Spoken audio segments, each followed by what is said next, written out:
All right. Shalom, it's your brother Yonathan. Shalom, Shabbat. And first and foremost, we want to give all praises to the Most High, Yahweh, Bahashim, Yahweh Shai, Bahashim Rakar Kadash. We want to give double honor to the apostles and the elders of Great Millstone. And want to say shalom to all the brothers and, of course, the few sisters who are pursuing this truth in sincerity. All right, may the blessing of election be upon your house. This is episode 3 of Attributes Added Unto the Lord's Men. And we're going to go into the seed parable in Luke the 8th chapter. And, just kind of examine the different kind of people who get this truth and what they do with it. Obviously, we want to grow and be and nurture the gift of faith and all of that. But there are a bunch of people, man. They come in this thing and they get pulled away with the cares of this life. Or they let somebody, deter them from the walk. It is what it is. But we know what we strive to be. We strive to be a part of the elect. All right. So you got anything you want to add before we get into it? Yeah, man. At the end of the day, the scriptures give you everything you need as a man of the Lord to fulfill the will of the Heavenly Father and get on those chariots, man. Mm-hmm. And just like the brother said, what do you do with this word we're getting? Everybody's story already been written. You see? So that's right. We get to, matter of fact, I got something real quick before we get started. Let's do it. Let me see. I should have it posted up already. I didn't. But yeah, Peter, the Apostle Peter, gives us pretty much the recipe for success. What's that? Second? Is it the first or second Peter? So I'll type in virtue. See what it give me. But yeah, it talks about having integrity and having virtue and having patience and all of these things. And when you hear the word of the Heavenly Father, when you hear the word, once it grabs a hold to the point where the Lord is tapped into your spirit, He's going to continue to add these things unto you along your walk. That's right. What did I type in? Hey, the example with King Solomon. When the Lord came to him in that dream, what did he ask for? Hey, give me a wise and understanding heart. And it says to echo, is it me? I turned the volume down on my phone. I can turn it down on my laptop if I need to. Is your phone still connected to the StreamYard? No. I'm in the blue letter now. Okay. Yeah. So when King Solomon, what did he ask of the Lord? He said, give me a wise and understanding heart so I can judge this so great a people. And the Lord said, because you've asked for this thing, he gave him all the things that he didn't ask for. All right. So what we should be pursuing is, the understanding righteous judgment, learning of the Father, learning how to walk uprightly, and then all those other characteristics, they kind of, they fall onto you. The Lord just adds them onto you, like the elder is saying. Okay, I found it. All right. 2 Peter 1, and we start at 5 just to get to the point. All right. 2 Peter 1 and 5. Okay. Let it load up here. It reads, and beside this, giving all diligence, add to your faith virtue, and to virtue knowledge. You want to look up that word virtue really quick for the audience? Okay. You know how we roll. Yes, sir. Gotta look. Hey, Elder Gabar say it all the time. Look up the meaning of words. You gotta look up the meaning of the words, man. You don't know what the meaning of the word is. You just talk. Yeah. And a lot more edification, because you can find like a deeper things that come from the meaning of the words. All right. So the definition for it is a virtuous course of thought, right? Feeling and action, moral goodness, any particular moral excellence, and this is the highest excellence that you have, the instruction from the Father, as modestly purity. All right. I would say basically having the law, statutes, and commandments programmed in you, which That's is a right. promise for our obedience and our willingness to fight. That's right. That's right. Okay, so back to the precept. I'll start again from the top. I would say right. The Lord here it is. The Lord is a man of war, but you got men that won't fight. They want to be delivered. It don't work like that. Don't work. You know what I'm saying? The Lord has even said, "Look, I continue to add unto you if you study to show thyself approved." Because I'm blessing those men that's reading. It's in there. That's right.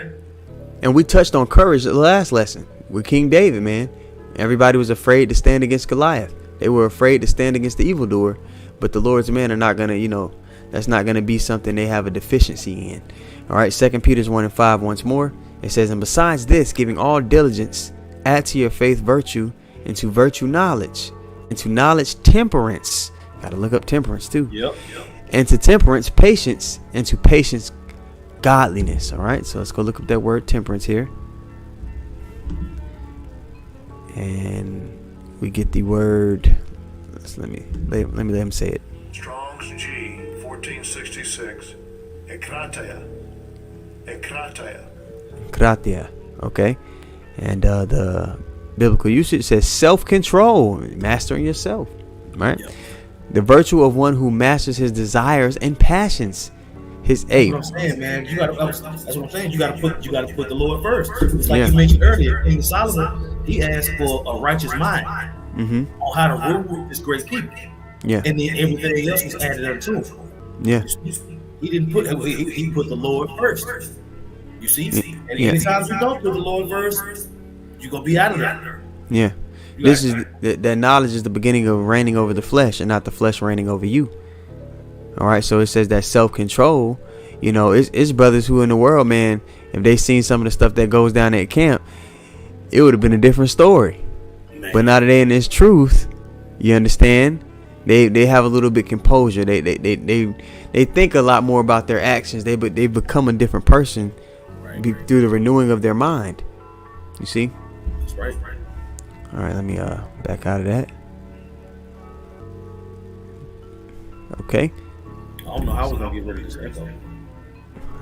I can't hear it on me. I can't hear it on my. It's not bothering me, but yeah, brother on the comment board says he says okay. He said, well, dang. What did you do last time? Well, last time it was the whole way through, but it was still, you could still understand what was going on. It wasn't unbearable. It's not bothering me. So if you can't hear it, I think we're good to go. Yeah, I can't hear it. So that's 2 Peter 1:6. I got a mic for you. Next time I see a camp, I'm gonna give you a mic. Okay. I got a mic that you can use. 2 Peter 1:6 again. And to knowledge temperance, and to temperance patience, and to patience godliness. And that's what I'm saying. And the more you walk, the more you in this truth. That's what's happening. These things that the Lord is saying are being added to. This is what it's going to take for me to come snatch you up. But from the foundation of the earth, right? It's already happening. I was talking to a brother earlier, and I was like, look, the more you in this thing, the longer you in this thing, the more things are going to be added unto you. So that's your right. words don't change and all type of stuff. The things that you used to pray for, you don't pray for them now because you already got them. That's right. And I was letting him know, I was like, look, whether you praying every day or the prophecies build your faith or whatever it is, you were designed to be built up on a daily basis. Either you believe it or you don't. You got it. Yeah, renewed day by day. What was that, verse 7? Yeah. And to godliness, brotherly kindness. Man, it's naming a bunch of different traits right now. Yeah, that's what I said. Just off these couple precepts right here, it's gonna continue to add to this series. Yeah. Because each characteristic in this recipe for success, so to speak, you have examples of our forefathers pulling it off through the Spirit of the Lord. Yeah. Got it? And to godliness, brotherly kindness, and to brotherly kindness, charity. Oh man, you want to look up the? Let's go for it. Yeah, let's go ahead and look up what the definition for brotherly is and the charity. All right, so first that brotherly kindness. Okay. Strong's G 5360. Philadelphia, yeah. City of brotherly love. That's where they get. Man, it's beautiful when you get to know why things are the way they are, why they're called what they're called. It says it ain't no brotherly love in that place unless you're talking about the camp. Right. It's just the name. It's just the name. It's like when they call the big dude in the jail tiny. Yeah. Oh man. Love of brothers or sisters, brotherly love. Yeah, amongst your kindred, right? It says in the New Testament, the love which the Christians cherish for each other as brethren. And we know who the real Christians are. All right. So let's back out of that and look up that word charity. Yeah, man, this is dope. Agape, yeah, hey, agape. Strong's G26. Agape. Agape. Yep. Affection, goodwill, love, benevolence, brotherly love. Yeah. There it is, man. That's something that you learn on your walk. Cause keep in mind, we fresh out the curses. You see? Right. That man that was tender and delicate among you, his eyes evil toward his brother now. Yeah. See? So to come back into that agape love, to come back into that brotherhood, is a miracle in itself, man. Look at how people treat each other, man. That's right. That's divine intervention, man. You know, that animosity, that looking over your shoulder, you know, you don't have that when you're amongst brothers, and you know you all walking towards salvation, and we're trying to do it right, and you know the man next to you, he's doing his best not to offend the Lord. Man. You know, this is like a safe space for, like, how they got safe spaces in the world. This is our safe space. That's just like how the word world. Yeah. Cosmos. It's a completely different world once you inside this brotherhood. That's right. Completely different world. You got it. All right. So we go back to 2 Peter's, where was our verse? I think Verse you just read 8. verse 8. Yep, verse 8. For if these things be in you and abound, right, they make you that ye shall neither be barren nor unfruitful in the knowledge of our Lord Yahushua Mashiach. And that's what I'm saying. Look at all these other groups. They don't have these characteristics. And they don't believe we have them either. But Right. in the eyes of the Heavenly Father, even though we in these chains of darkness, even though our righteousness is filthy rags, we doing what it takes to get out of it. We exhibiting those attributes. You got it? Continuing on to verse 9, it says what? But he that lacketh these things is blind. That's what I'm saying. That's why you have all these groups that don't have the same understanding. Right? Right. When we go into the scriptures, they come up with all, no, they ain't talking about that, they ain't talking about this, y'all be raping little girls and all this other stuff. Right. Yeah, but that's what I'm saying. They lack charity. They lack virtue. They lack all these things. They lack the recipe for success that the Apostle Peter laid out. Right. You got it. They lack foresight. They're not prudent. You know what I mean? These are things that the Lord's men are going to have. You know, you got, just to add on to what you're saying, you have Israelite camps. I remember a few years ago, they were doing what? They were buying land in Atlanta, trying to build the nation up, establish something here on this side. If you got the spiritual foresight, you know that's not going to play out how you think over here. This place has to be destroyed, man. We're not trying to build up the nation here on this side. That's, you know, but again, if you want to build something, that's just for you and the brothers and y'all wives and all that, cool. That's cool. Just don't expect to raise your grandbabies. You know what I'm saying? That's what it's talking about in 2 Corinthians chapter 16. Right. Yeah, live your life and do what you got to do. Just know that the most important thing is watching and praying. Right. You know what I'm saying? If you want to build a deck in the patio, fine. Right. That give you something to do while you're in Babylon. That could be your pastime. When you're not studying and praying and doing lessons and all that, hey, you like to build stuff with wood. Ain't nothing wrong with that. Little carpentry work. You pass that mug down to your great-great-grandson. You sand it. Yeah. And you have to be able to wrap your mind around that. Go ahead. All right. So continuing on, verse 9, I'm going to read again from the top. But he that lacketh these things is blind, and cannot see afar off, and hath forgotten that he was purged from his old sins. And you see that in a lot of these other groups. You see remnants of the old man, and they bring that same old man into the truth, and they dress it up. Now they just a nigga in fringes. No, you have to become a completely new creature, man. You got to put off all those old things. Elder Manata Zakbar, he said this years back, and it stuck with me. He said, what makes a man think that we had to put off all our old habits, cast away things from us, and repent, but you could bring your old habits into this walk? You can't. Nope. Verse 10, it says, wherefore the rather, brethren, give diligence to make your calling and election sure. And we're going to look up that word diligence. For if ye do these things, ye shall never fail. That's what I'm saying. So he gave you the recipe of success, and then told you to do these things, you'll never fail. You know what that's the precept to? Deuteronomy 28, 1 through 14. Yeah. That's the kingdom. That's the kingdom. That's Yeah. how you get to the kingdom. You know what I'm saying? That's messing over your brothers and bearing false witness and coming up with your own this and coming up with your own that and not never saying Lord willing and all this different stuff. Is behaviors and characteristics that you see from other Israelites. Women worship and all this madness.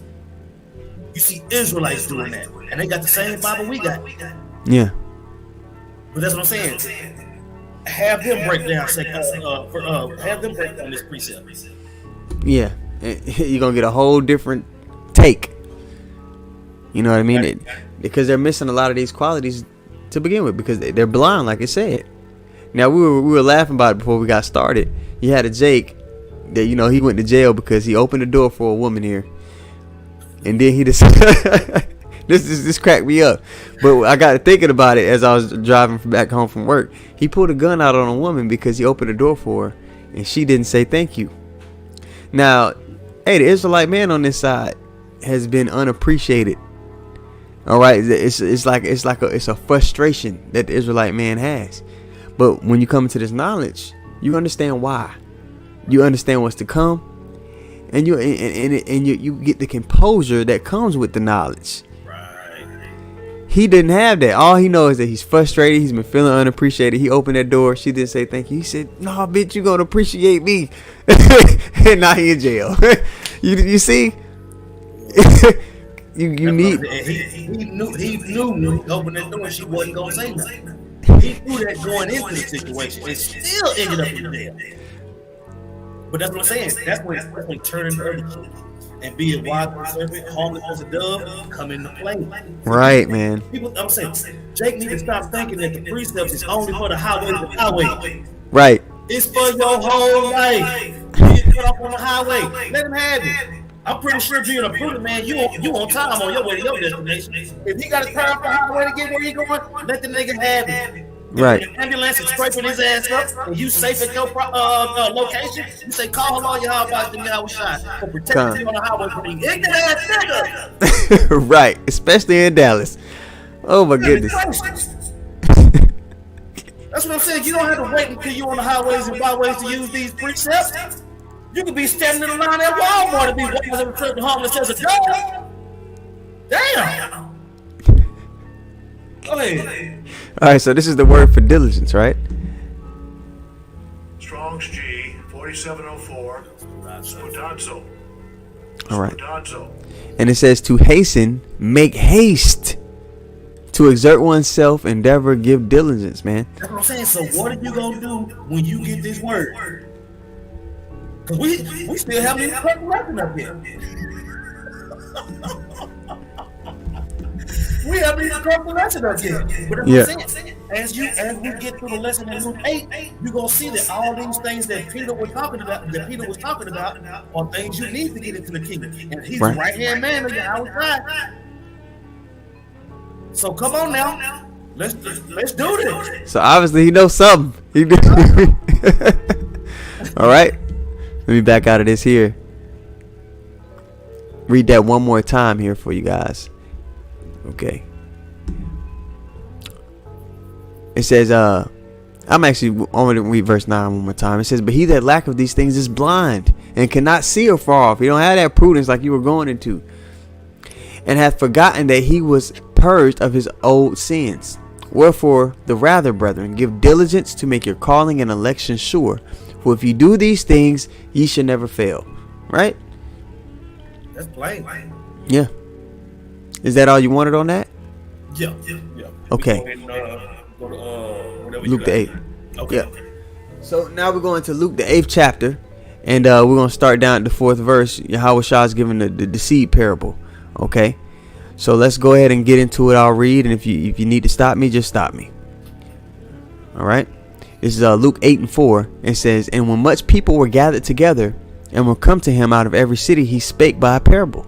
I also want y'all to keep this in mind. When the Lord spoke in parables, he will break it down to the disciples what he actually meant. Right. Even in this chapter, I believe once you keep reading and read on down, Yeah, break it down. I actually, when we get to it, I'm gonna read the parable, and then we're gonna jump down to the explanation. And Yeah, because the thing is, if the parable is not explained to you, then you just walk away with whatever you thought it meant. yeah, That ain't gonna cut it. that ain't okay. Right. So back to it.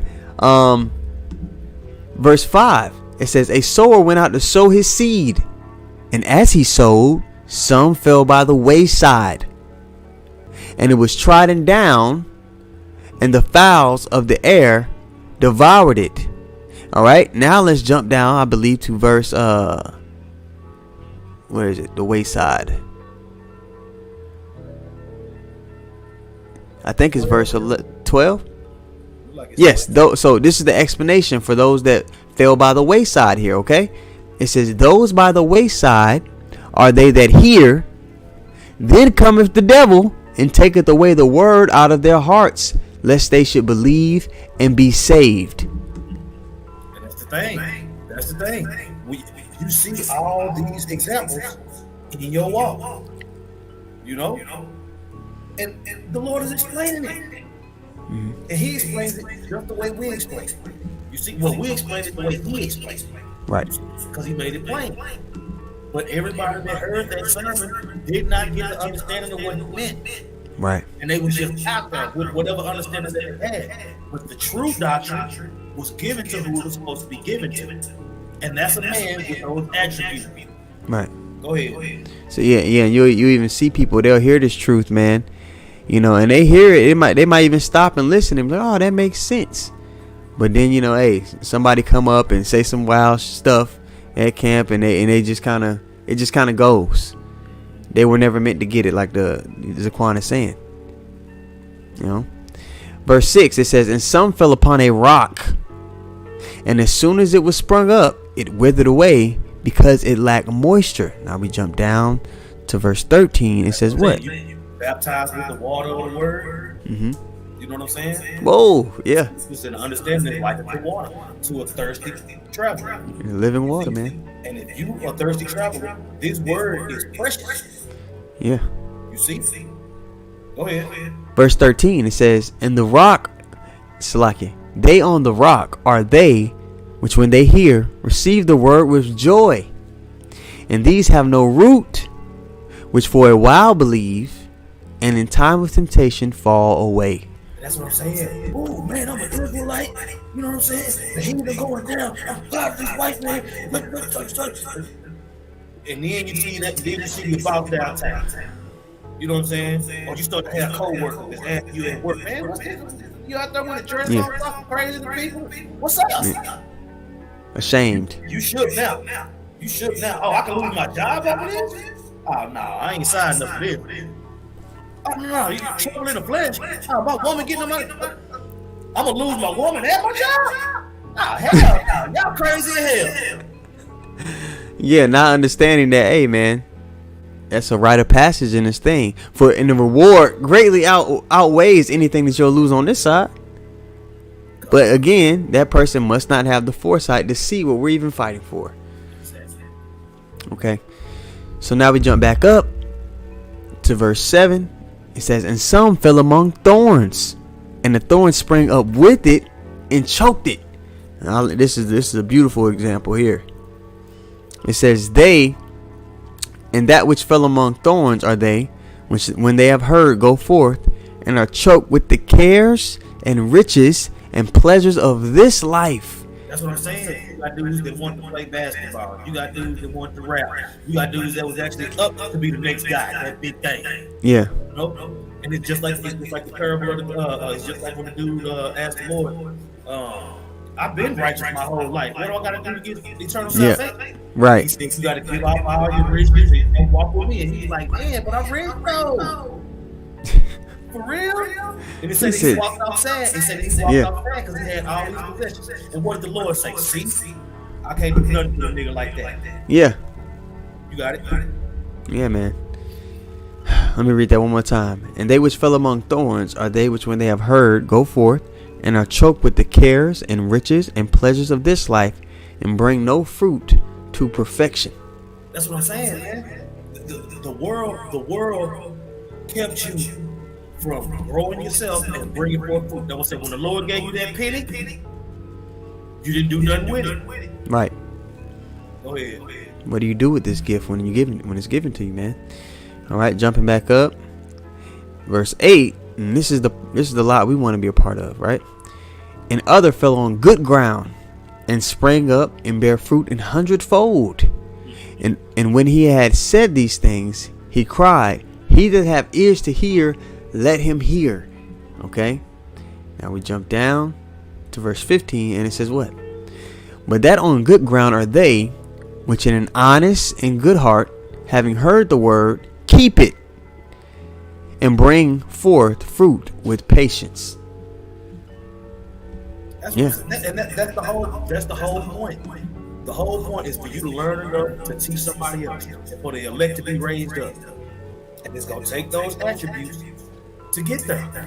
Yeah. Whether you started with them or if you gotta grow them all from scratch. Yeah. You in your life. Yeah. You got to be a doer of the word and not a hearer only, man. So you got to really live what you're learning. And like you said, it's not just at camp. You apply it through your everyday life.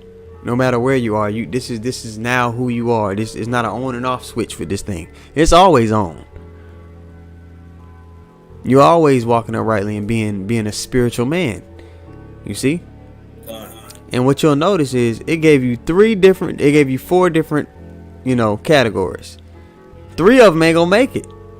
Right. Only, you know what I mean? Only one type of man is gonna really be able to weather the storm and get all the way to the finish line. So this has to be taken seriously, man. Between what Peter said in 1 Peter, what we just read, and what Paul said in Ephesians 6 about putting on the whole armor. Right. That's the instruction. That's right. You see? And those attributes are going to continue to show the more you grow in this thing. And when those attributes no longer show, you're out of there. Some of these attributes wear men down. Yeah. Where they tell you, look, man, I'm tired of it. I'm tired of having integrity, man. Yeah. I'm tired. Yeah. I'm waiting on these prophecies, man. They get weary and well doing. Yeah, that's what I'm saying, because they landed on rocks and thorns and shit. Yeah. Damn. They get weary and well doing, man. Yeah. But ultimately, it's because they were never cut from that cloth anyway. Right. All right, because those that are going to be able to keep this, and we hope, Lord willing, we're part of that number. You still you wasn't showing your screen. I'm showing my screen. I said if you want to show your screen, you haven't been. I think the last couple of precepts. Okay, there we go. Okay. Yeah. Yeah. Okay, it'll come back to me. Oh yeah, those that are able to keep these things are those same spirits that were chosen before the foundation of the earth, and that's the lot we hope to be a part of. All right, so that was Luke the 8th chapter, the seed parable. Is any other precepts that you had? I think the point was made with just those two excerpts. Yeah, because we went through all that First Peter. That might have to be like a staple. Oh yeah. Chapter we go to and say, hey, okay, we're gonna deep dive into this specific trait today, and then we'll go. I would say that's why we call it the recipe of success. The recipe for success. The head of the church through the Spirit gave us the recipe for success. You see, and with us attempting to follow in that stead to the best of our ability, it makes the rest of the world mad. Mm-hmm. Which the Lord told us to get ready for it. So, it is what it is, man. We understand these scriptures to the point where our lives have changed, and not to say that the other groups' lives haven't changed. Right. But hey, IUIC, ISUPK, it's in all those groups that lives have done a complete 180. Right. Going straight to death, and now it's just you got to get the doctrine right, man. Yeah. See, you got it. So yeah, man, that's pretty much all I had. I don't know if Zaquan has anything else. The elder has anything else. Anything on the comment board? There's one precept the brother Kazak had, and it was 2 Corinthians 4:17 through 18, and that reads, "For our light affliction, which is but for a moment," all right, in the grand scheme of things, it's a moment, man, "worketh for us a far more exceeding and eternal weight of glory, while we look not at the things which are seen, but at the things which are not seen." And let me add this: that goes into having the foresight, having the patience, because you actually understand what we're fighting for. Those that, they get choked away with the thorns, those that, land upon the rock, they don't understand that. They don't really understand it. They might say they do, but they don't really get it, which is why they do what they do. You see the actions. I would say the actions and the words don't add up. Yeah. And when Things. Yep. You got it. Things which are not seen, for the things which are seen are temporal, like it says in what 2 Peter's. Hey, what manner of persons ought we to be in all holy conversation and godliness, seeing that this place is, Finished. Yeah, definitely finished. Which are seen are temporal, but the things which are not seen are eternal. And that's also what got Esau mad, because he knows the shit that he done built up, this tacky ass shit. This is he got the great value blessing. We got the real thing. Yep. Don't fall in love with the fool's gold. Don't fall in love with the great value cups. The Lord got the real gold cups for it. Yeah, hamburger partner instead of hamburger helper. Yeah, man, come on. Yeah, man, but only a small remnant, a small portion is going to be able to comprehend and understand it and walk in it. That's right. And we want to be a part of that number. And what is the recipe to be a part of that number? Man. So yeah, that was it on the comment board as far as I can see. Okay, come. Wait. Go ahead and close it out. All right. So, hey, once again, want to give all praises to the Most High, Yahweh, Bahashem, Yahweh Shai, Bahashem, Rakakadash. Want to give double honors to the apostles and the elders of Great Millstone. And want to say shalom to all the brothers and, of course, the few sisters who are pursuing this truth in sincerity. All right. May the blessing of election be upon your house. Lord willing, it was edifying. Shalom. Shalom.